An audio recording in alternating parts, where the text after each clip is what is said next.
What's up everybody, Matt Maran here for another weekly update. So there's lots of news to go over here this week, and one thing that finally was revealed this week was that Hyundai has revealed the Kona N finally. Now this is the European version they revealed. The specs might change a tiny bit here for us in the States, but essentially this is the whole thing. We finally have all the information. So, we've already seen most of what it looks like over the months of teasers we've had here, and so now we just get, a full look of everything, both outside and inside, and I think it looks really cool. So, but the main things here is the specs. That's what everyone wants to know about. So, it's confirmed. It runs the 2-liter turbocharged 4-cylinder from the Veloster N, but it does slightly more power at 276 horsepower and 289 pound-feet of torque. And then in the N-Grin shift mode, it can temporarily bump horsepower by 10 horsepower to 286. And 0 to 62 takes 5.5 seconds, and it is front-wheel drive only, and it only comes with the 8-speed dual-clutch transmission.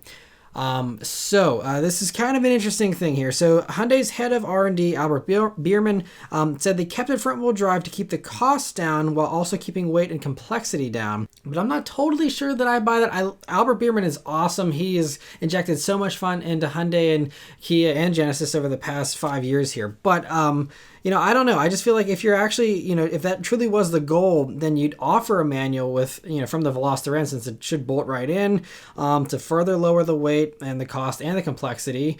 I just don't know why they didn't do that, especially since, even actually international versions of the Kona are offered with a manual transmission, so it's not even a packaging issue with the Kona or anything.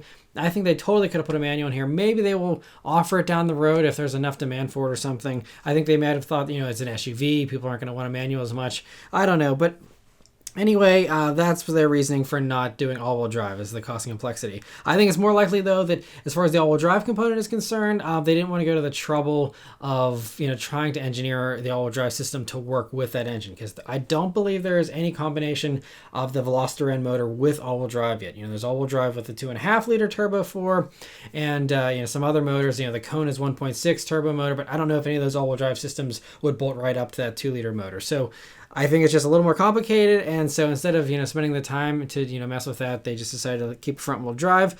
And also he came out and said that it looks like an SUV, but it's actually a hot hatch on the inside to further justify the front-wheel drive thing. Although they did say they retained the Kona's ground clearance. They said they actually tried lowering it an inch, then they decided against it because they didn't want to encroach on the Veloster N too much, and they figured if you want something low, you'll just buy a Veloster N or the coming Elantra N, it's coming here later on this year. And so I think that's why they stuck with that. So it's kind of a mixed message. It's like, yeah, we want ground clearance to keep it as a real SUV, but then we're not going to give it one of the, key SUV characteristics of all-wheel drive. They're not having that. So interesting choice, but hey, I'm just glad they're doing this at all. I think it's kind of cool. The more N models, the better. Anyway, the 8-speed dual clutch does have N-specific gear ratios, along with being beefed up to handle the sportier nature of the N model, and so that's all just like the Veloster N. I'm pretty sure that the gear ratios and stuff should be identical to the new Veloster N DCT, which I will be reviewing here in May, thankfully. So I'll finally be getting my hands on one of those. Also, the Kona N here has the same power shift and track sense modes. It also gets the N corner carving limited slip differential, bigger brakes, forged wheels, a strengthened chassis, and a sportier suspension that's been tuned in the Nürburgring. In addition to having the better practicality than the Veloster, though, the Kona N interior does have a few improvements you don't get with the Veloster, or I think with the Elantra N. So you'll have N-specific digital gauges, a head-up display, a bigger 10.25-inch touchscreen, and then you have also the usual upgrades of the N steering wheel, sportier seats, shifter, which all seem really nice.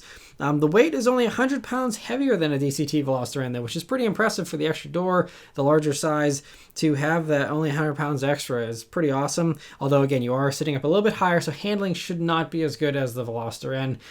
That is going to probably still be the king, but shouldn't be a far cry from it. And so, total weight they're saying is 3,340 pounds. I believe that is curb weight, but I'm not totally sure. It's going to be a 2022 model year vehicle, meaning it should be arriving sometime this year, but we don't have any U.S. specifics. Again, this is just something they revealed for Europe. But we will be getting it here. That has been confirmed. It's just that we don't have the U.S. details yet. And along with that, one other little tidbit is that Mr. Bierman also basically confirmed they're doing an N version of the Ioniq 5 electric vehicle, telling Top Gear magazine, "Could you imagine we were not working on it already?" So kind of being like, duh, of course we're doing it, and saying that basically. So it'll be cool to see how they apply the N formula to an electric vehicle, and I think the Ioniq 5, again, looks super cool. I love its retro styling, and having a more performance-oriented version of that, which is already pretty quick on its own with its top version, I think should be pretty cool. So we'll keep an eye out for that here in the coming years. Another vehicle was just revealed this week, finally, is the 11th generation of the Honda Civic. So debuted this week as a 2022 model vehicle that'll be arriving in dealers this summer. So pretty quick rollout here, just coming in a few months. And I think it looks really great. I think it's going to age a lot better than the 10th generation version with more conservative and more mature styling here. That I think in the front end, just having the simpler horizontal headlights and stuff kind of reminds me of the 90s Civics and stuff as well. But I think it looks really, really good. I love the styling here. The proportions have changed a bit too. There's a longer hood now and a 1.4 inch longer wheelbase, and an overall length that's 1.3 inches longer. The rear track is a half an inch wider too, which should provide better handling. And along with that, Honda says it's going to have an improved ride and better handling thanks to a stiffer body and reworked suspension, along with better steering feel and response.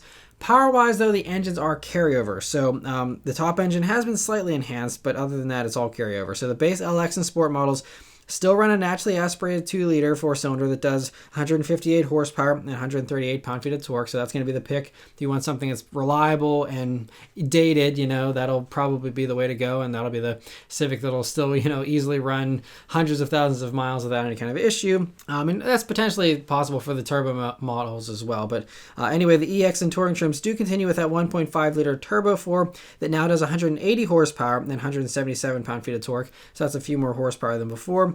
They say the CVT has been retuned and has simulated gear changes. I truly hope that they've improved the feel of the CVT, because I still think Honda CVT is one of the more unnatural ones out there. So I really hope they improve that to feel a little bit better like Nissan CVT does.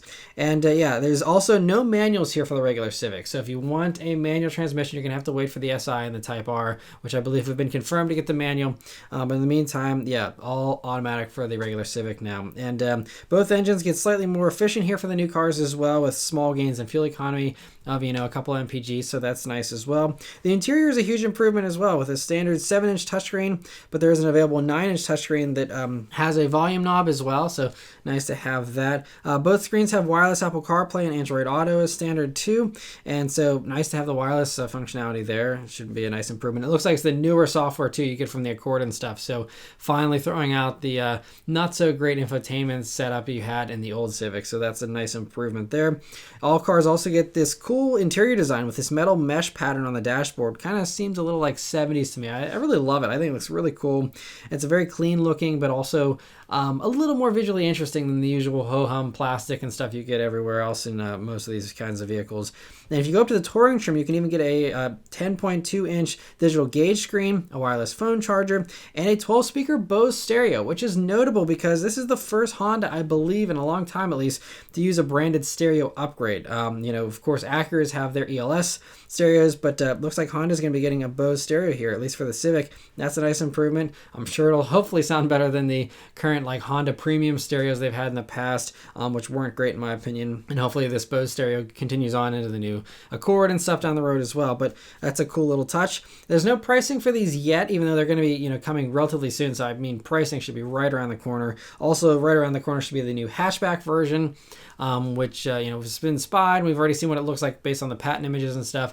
But that I'm sure should be rolling out relatively soon after the sedan, because they say the hatch, at least with the previous 10th gen version, was a really good seller for them, actually better than they were expecting. So I think the hatch, hopefully that will be coming very, very soon as well. And then hopefully we see the SI and the Type R versions before too long as well. So interesting to see that. Volkswagen this week has revealed the GTX performance variant of the ID.4 electric vehicle. So it introduces basically the 295 horsepower dual motor all-wheel drive setup we already knew was coming. And so that does lower the ID.4 0 to 62 time from 8.5 seconds to 6.2 seconds. So much quicker, but still, not super fast as far as electric vehicles go. You also get some more aggressive styling on the outside and on the inside to go along with it, but it's slightly more aggressive. I mean, it's pretty mild still, but I think it looks a little bit nicer than a regular ID.4. But this GTX branding, they said, will not be coming to American ID.4s. This is just something for Europe for some bizarre reason. But yeah, we will be getting the dual motor setup, so we're going to, of course, be getting an all-wheel drive version of the ID.4 with the same power and everything. It just won't have the sportier branding and stuff. Maybe, if the ID.4 does really well, they'll expand it with the GTX down the road. We'll have to wait and see. But it kind of makes sense also to not pretend the ID.4 is too sporty, since it's still not that quick even with the GTX version. So, maybe they're just kind of being conservative with it, which is totally understandable, but interesting to see that. Lotus this week revealed the name for their new sports car that's going to be coming out in July. It's called the Emira, and they also revealed a few teaser images of it, and they announced that it will also be their last gasoline-powered car, and the full reveal is going to be happening on July 6th, and that's going to be running, I guess, at the Goodwood Festival of Speed on July 8th. But they say this one will be strictly gas, though, and won't even be hybridized, so it's 100% just normal gas car. It'll be using an engine from an exciting new powertrain partnership, they say. So not sure what that'll be, but I'm guessing it means it won't be a Toyota engine, so we'll see what they do with that. But it also isn't going to be lasting forever, though, this Emira, because Lotus told Reuters that they're planning to go fully electric sometime between 2028 and 2029, depending on how popular the Emira remains at that point. So, if it comes out this year, guessing maybe it starts going on sale next year or something, puts us at 2022, and so they're giving it, at least 6 or 7 years of life here, and then they'll phase it out, I guess, and then it'll be fully electric at that point. And they have 3 other architectures they're working on. One is a partnership with Alpine, and so I guess they're going to be developing some electric sports cars and sporty vehicles. They'll also do an electric SUV and a new architecture for that. And so there's some other stuff they have going on that should be performance oriented. Of course, it is Lotus after all, but this Emira will be the last hurrah for the gas engines at Lotus. And so, interesting to see that, and can't wait to see the full car, though. Should be fantastic. Mercedes-AMG this week also announced that for the 2022 model year, you'll finally be able to get the GLC 63S with the normal SUV version and not just the coupe SUV version like you had in the past. Before, if you wanted the full 503 horsepower, you had to go up to the coupe version of the SUV and throw out all your practicality. And so thankfully now you'll be able to get with the normal, GLC, which is great that they're finally giving you that option after, I don't know, it's been like 4 or 5 years. I mean, it's like the end of the GLC's life cycle for this generation. Now they're finally like, okay, fine, we'll give it to you, and, do that. And so, they're going to be available towards the end of this year, they're saying. So interesting to see that. For some even better performance news, though, I'm really excited about this. So last week, Toyota actually announced that they're going to be racing a Corolla prototype in the Japanese Super Taiku racing series. I might have butchered that, but that's going to be happening in May, that series. And the car will be powered by a 3-cylinder turbo engine that burns hydrogen. So there's a couple things to unpack here. First, it's cool because this means they're already mounting a 3-cylinder turbo engine in the Corolla, which was, with all the speculation as far as, using the GR Yaris 3-cylinder turbo. And so this, obviously, it's not like a 3-cylinder turbo would have any trouble fitting in a larger Corolla. But, this just shows they've already bolted one in and they're actively testing it. Now, this is a hydrogen version, so this isn't going to be what you're going to get for the GR version of the Corolla. But this kind of hints at their thinking that, it sounds like that's going to be the way the Corolla is going to go. So that's an interesting little thing there. But also, beyond that, it's just awesome because it's a zero-emissions car that drives and sounds like a gas-powered car. It has pistons and all that kind of stuff, cylinders, so it has, revs, and it actually drives like a normal car. And so basically, this means you can have zero emissions and still have your awesome exhaust note and your, the character of an engine and turbocharging and all these things with hydrogen. And I didn't get too into the specifics as far as, the actual chemistry behind this, but it's, just basically isn't like any other hydrogen vehicle where you have, it powering an electric motor and just being a fuel cell. This is actually burning the hydrogen. And and you can actually even hear what it sounds like. There's a clip I'll link above and you can check that out. And it sounds basically the same as any other 4-cylinder or 3-cylinder does. It sounds really good. And so Toyota says that by honing its under development hydrogen engine in the harsh environment of motorsports, Toyota aims to contribute to the realization of a sustainable and prosperous mobility society. So some interesting buzzwords there, but I think essentially what this means is they're trying to, find a way to actually get this into consumers' hands, and they're testing it here, with racing, and then bring it to consumers hopefully down the road. The hurdle always with anything hydrogen is just, filling stations. But, everyone has their different opinions, but I think that, Toyota is still in the opinion that, electric is great, and they're doing electric. I said they just had their new battery electric SUV I just talked about last week. They're doing the electric stuff, but I think they're also, seeing that, with mining the batteries and all that kind of stuff, if they can do something that's, like this, where it's hydrogen, you still have existing gas engines, it could be a greener solution potentially, and you have instant fill-ups. You still have the awesome fun and character of engines and sounds and servicing, which is, good news for dealers and everything as well. You have all that kind of stuff still continuing, just with no emissions. It really kind of seems like the best of both worlds. I kind of talked about that a few weeks back with Porsche's synthetic fuels, which is another possibility, of doing a zero emissions thing with normal engines.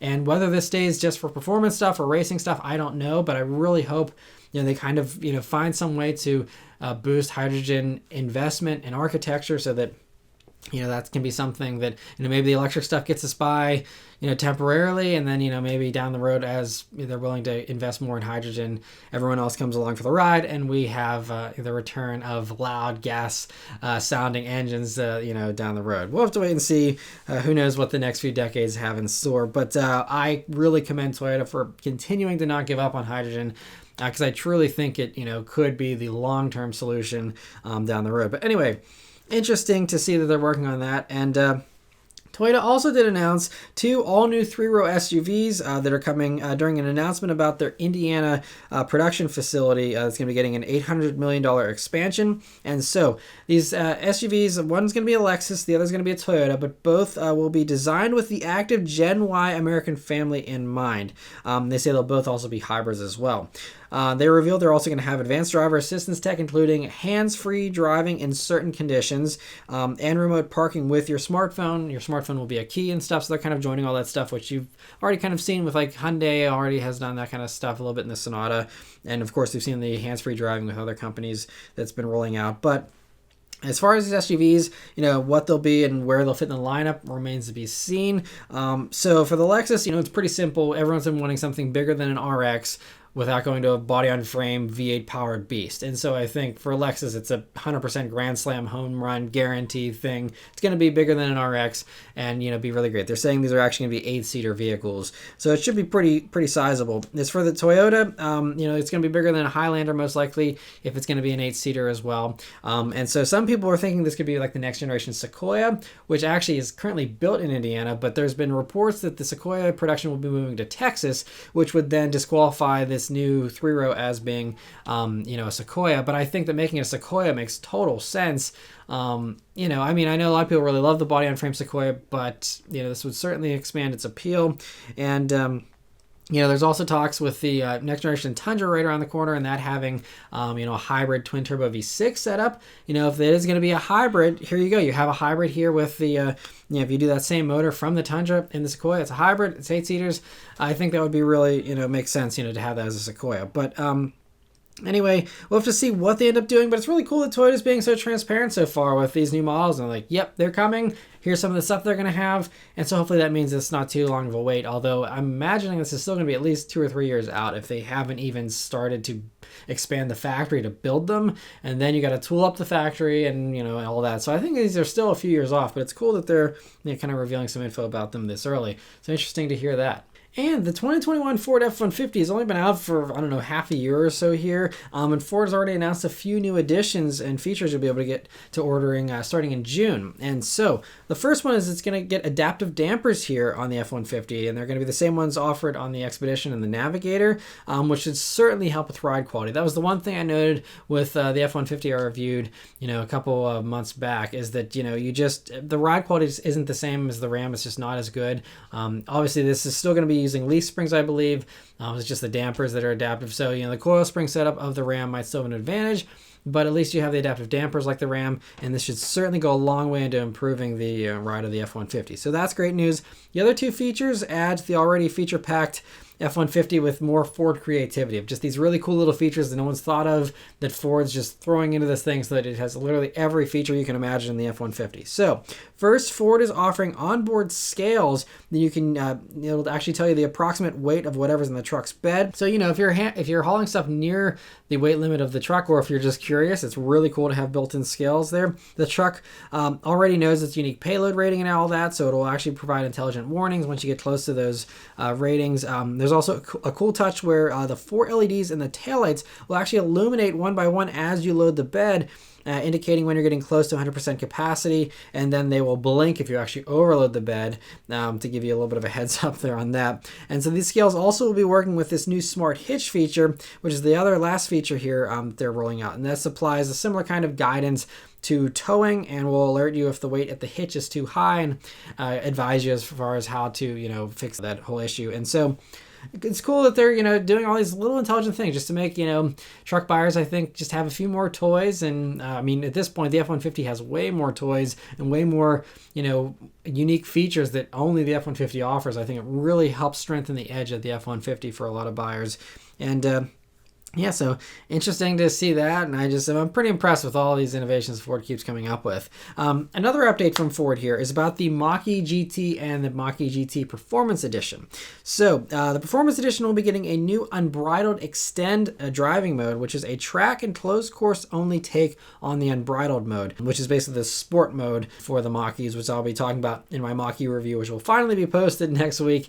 And, you guys can see all my thoughts on the Mach-E then. But the extended version here of this driving mode is supposed to loosen up the stability and the traction control systems, along with managing the batteries and the motors for extended performance on track, I guess, so things don't overheat and all that kind of stuff. It also comes with a new sound for the sound generator you get in the Mach-Es. They also revealed that the Performance Edition will get Pirelli P0 summer tires, but the regular GT version will have Continental all seasons. And lastly, they detailed the pricing for both of these. So the regular GT Mach-E will be starting at $61,000 exactly, including destination, and the Performance Edition kicks it up to $66,000, and both are eligible for the $7,500 tax credit, of course, so that helps to bring it down to technically you can get a topped out Mach-E GT Performance there for under $60,000 if you factor in that credit. And ordering opens up this week, and they'll start arriving this fall. So yeah, interesting to see that.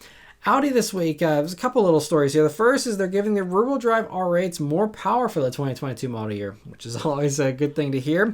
So while it still isn't as much as the all-wheel drive 602 horsepower that motor, that tune does, power does go up nicely from 532 horsepower to 563 horsepower, along with a bump in torque by 8 pound-feet. 0 to 60 now takes 3.6 seconds for these rear-wheel drive versions.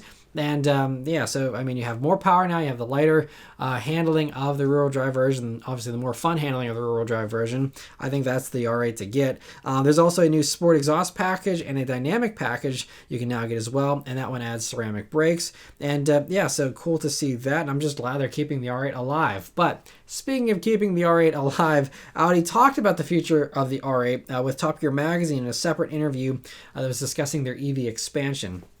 So Audi's global chief of sales and marketing told the magazine that Audi still needs a halo model in this new fully electric lineup that's coming. And she said the icons of the past aren't necessarily the icons of the future.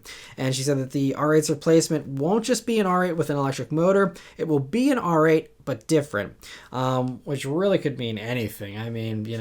There's a million different possibilities there. It could be some type of enormous SUV, could be smaller, could be, who knows what. So it just suggests it won't look like a typical supercar, I guess. We'll have to see. It also seems like the same interpretation of their lineup could also be applied to other models as well. And it could, a lot of things could be changing at Audi, because they're saying that they're talking about how the TT is going away. And she said, in the past, you made a car, then a similar successor. In the new industry, you don't. You have to go for new segments because customers change. That's why we're doing so many coupe SUVs. So it's not just about straightforward next generation models of what we have done. Everyone, that's always the way things have been forever is, hey, there's a TT, there'll be a new TT if the sales are good enough. And there's an A4, there will always be another Audi A4. And it's just, everyone expects that because that's just the way things have always been. And so she's kind of suggesting that's not the case. That's not going to be the case in the future. So whether this implies that like the TT could be reborn as some type of coupe SUV again, or, if it's just, they're just throwing out all the old names and starting fresh with new stuff, or blending the two, we'll have to see. We do know like the Audi A6 is going to be rebranded with the new electric version as the Audi A6 e-tron. So, there's maybe going to be some of that kind of stuff. And then eventually, once everything's electric, you don't need to have the e-tron thing because you don't need to tell people it's electric because they'll all be electric. And so maybe then they'll get more creative with names or something. We'll have to wait and see. It's very interesting. It'll be interesting to watch, how Audi transforms here over the next decade as they go fully electric and really reinvent themselves here. But interesting to hear that.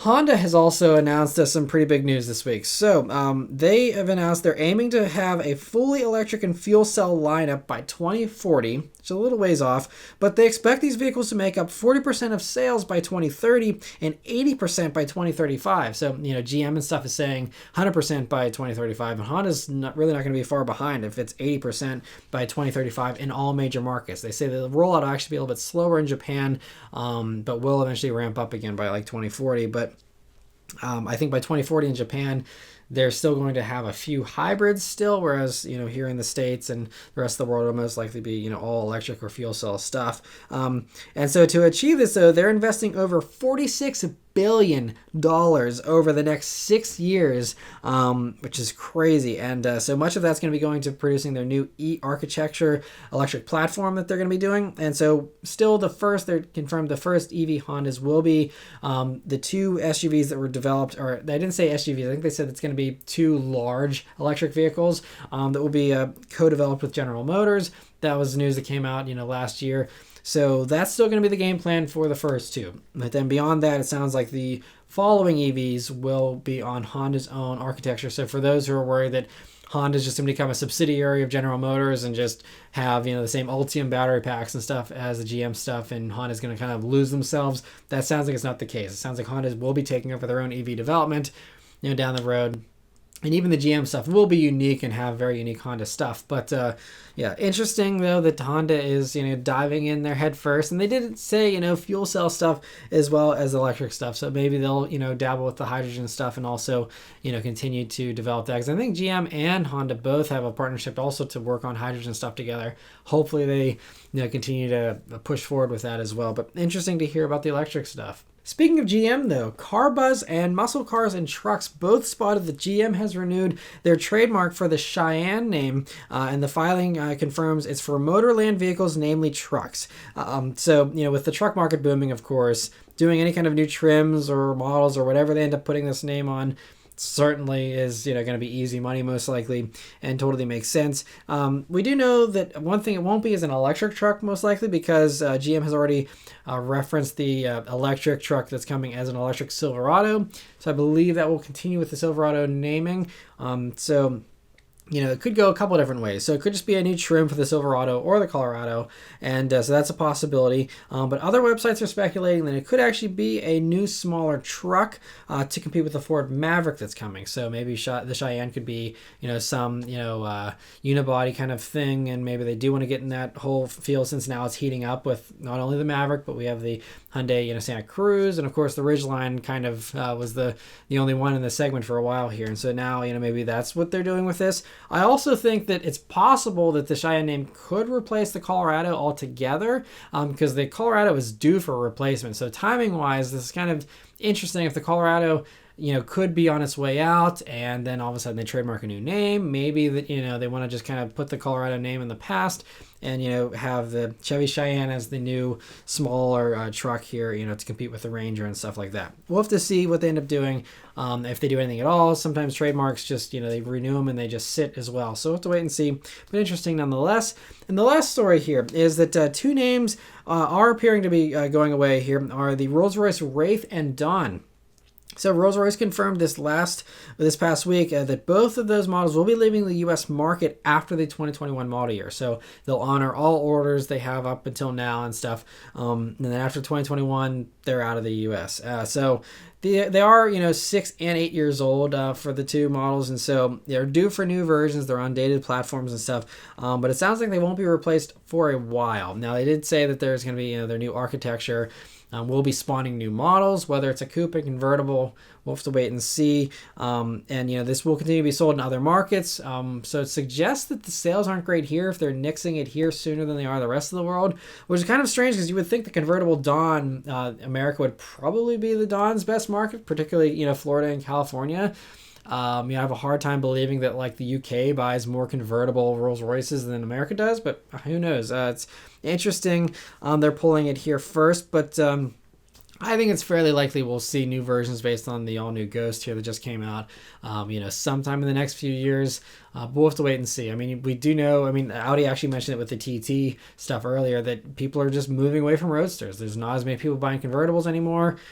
So, maybe they'll just ditch having a convertible Rolls-Royce altogether, although I think that'd be kind of sad if they did. It'd be nice to keep it going. But anyway, yeah, interesting to hear that. And so if you're a Rolls-Royce fan, you now are going to just have the Ghost, the Phantom, and the Kona N to choose from.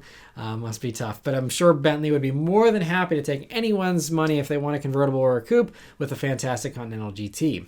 But yes, that's it for all the news this week, guys. So let me know your thoughts and everything in the comments below. Thank you guys very much for watching. Please continue to stay safe and healthy, and I'll see you guys on the next one. Take care.